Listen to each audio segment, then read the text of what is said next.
What is up, everyone? Welcome back to a brand new video on the channel. Hi, Herbert. Welcome to the BMW 850 CSI. Like I said in one of the previous videos, one of my favorite cars in this game. One of my favorite cars in real life, actually, because I absolutely love it. Also, we can have a wide body in it, which I'll show you guys in a little bit. Weirdly enough, I actually started this video. I recorded my audio, but I never ended up recording the gameplay, so I guess we're doing this again. I kind of already know what sort of engine options we have available and what sort of parts we have available for this thing. If you want to see me drive this thing stock, I've done a video a couple of days ago in the M2 video where I showed that off. Basically, if you guys want to go ahead and watch me drive this thing stock doing the rival event, you can watch it in that video. So I'm not going to do the same thing again in this video. In this video, I'm going to fully upgrade this thing. Not really. I'm going to build this thing to the top of A-Class. Like I said, there's some parts available for it. We can wide body it, and it looks ridiculous. It looks like a race car. Now, we also have a couple more parts. I'm pretty sure these other visual parts are all from the previous games anyway. This car isn't brand new to the Forza series. We've had this in some other games as well. And yeah, I was actually kind of surprised when they ended up bringing this car out for this game and then didn't end up, like, you know, adding it in the game from the very beginning. So that's pretty much what we have available.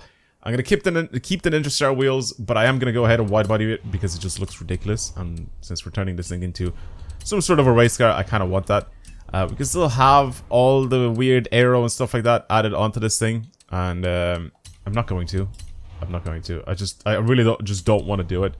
But we'll see what we have available for this thing. I also did end up engine swapping this thing, and I put the V10 in it. Quick thing, actually. I asked this whilst I was recording. Well, not recording. But I asked this earlier. Is this a new sound for the V10?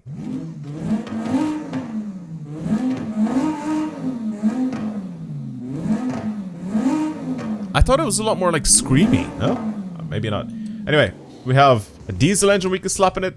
We have the 4-liter V8, again, from the BMW M3 and all that. We have this engine, which is a 6.1-liter V12. This is the McLaren F1 GT engine. Like, this is a cool thing. This shares the same S70, I think, engine. Pretty sure it's called an S70, as the McLaren F1. This one being a 6.1. And it sounds like this. It's really rowdy and it's ridiculous. But I ended up putting the V10 in this thing, and I kind of want to keep the V10 just because I feel like it'll be kind of fun to listen to as well. I kept it rear-wheel drive as well, and naturally aspirated, of course. As for this, put the best possible tires available for it, even if I'm not going to actually change the wheels themselves. And then pretty much I upgraded this thing so it has the best possible parts. And then I slapped a quick tune on it, which again, I need to redo my tune again for this thing. But it looks pretty good, I think. It looks pretty good. I also, as you can see, didn't even put the best possible I didn't even put the best possible parts for this thing, just because I would go all the way past A-Class into S1. So there you go. The only extra thing I think that I changed on this tune that's different that I had to pay $1,000 for was, I think, the bonnet. I left the bonnet stock before. Alright, anyway, let me slap a tune onto this thing and show you guys exactly what I did the last time. And that's pretty much where I stopped. Now, finito. And it's actually not that bad to drive. It pulls into the corner nicely. There's not a lot of oversteer. There's actually probably not even any oversteer. Tiniest bit in second. And it sounds fantastic. Now, this is what I did the last time. I got the bright idea to revisit something old school.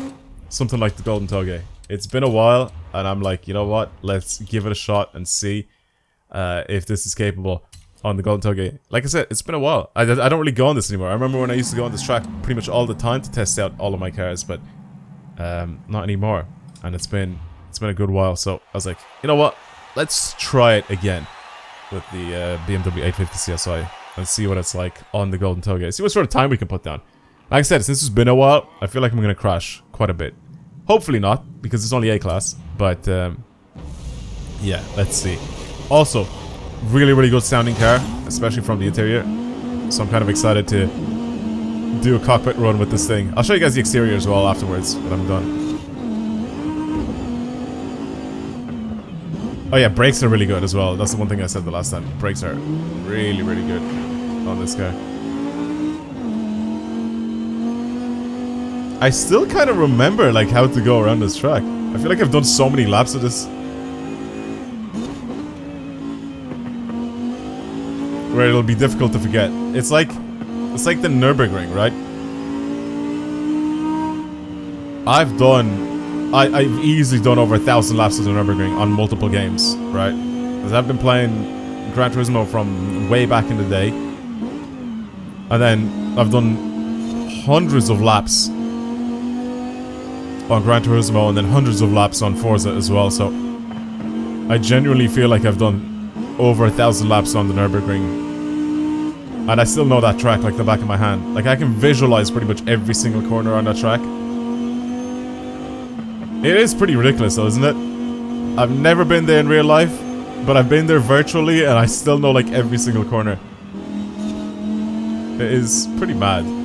It's kind of ridiculous though. I feel like it'd be a good experience to go on the Nürburgring. Maybe for a video I'll try to do it. But I wouldn't be driving my own car because I don't really want to get into a crash and then, you know, not have a car to bring back. If I lived on the mainland, I think it'd be... Whoa, a bit too fast there. I told you I was going to crash. If I lived on the mainland, like mainland Europe, it'd be easier. I'd rather do that. But because I have to get a ferry to go to thing, I kind of don't want to do it. I don't really have many connections or anything on the mainland, so... You know, maybe if I had some connections, maybe I could, like, leave a car in a garage or something like that, like a broken car, and maybe fix it and stuff like that, if something happens. Like, I always think of stuff like this before I go there. Like, I mean, you know, the expectations are, you know, go there, drive around the track, keep it nice and safe as well, try not to overdo anything, especially since it'll be, like, my first time driving on the ring. And that's all good and dandy, but, like, if you have some random person flying up and he messes up and he crashes into you, you know, like it's not gonna be your fault. But it's a higher risk, you know, driving on the track. Yes, you can say the same thing about real life, but in real life people aren't driving like they're on the track, you know. Well, the majority of the people aren't driving like they're on the track, so there's less of a chance that you'll get in an accident. Whereas on the track, you know, you may have some inexperienced people that think that they're very good at driving on the track. And, you know, they'll end up making mistakes and you'll end up paying the price for something that, you know, you shouldn't have even, like, been there in that situation. But, so that's the thing. That's why I wouldn't drive my own car on the Nürburgring. Unless I had, like, a shitbox or I had, like, a lot of money to... Well, somehow I made it through the gap. As poorly as that was, I made it through the gap. But yeah, if I had, like, something that wasn't worth a lot of money, or if I had a lot of money to spend to fix my cars, and I had, like, many cars that I could rotate and, you know, I could break this one and then I can just drive something else for a while and stuff like that, then sure. Right, then sure. I would definitely take some car out on the Nürburgring. But I think taxi laps on the Nürburgring are very cool, and I'd definitely get someone to either bring me out or I'll just end up renting a car there, you know? Because you can do that as well. I have looked into it, by the way. Don't get me wrong. Like, it's not like I haven't wanted to go drive on the Nürburgring. It's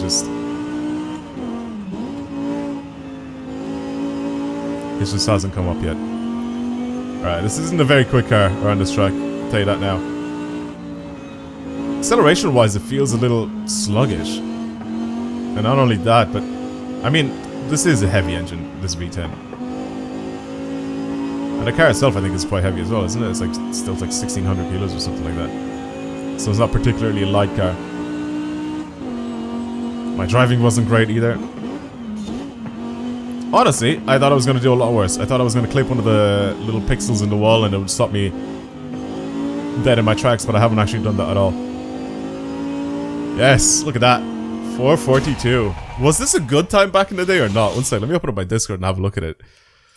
442 is like bang average.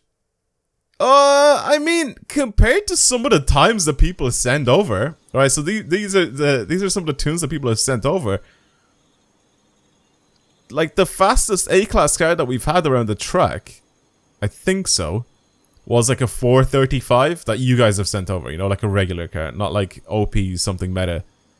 Because there are meta cars and stuff like that you can bring around this track, but 435 isn't terrible. Then we have a Lotus Exige, 437, 438, and then 444. So this is like the 4th on that list, technically. So it's not like it's, whoa, it's so slow, but it is.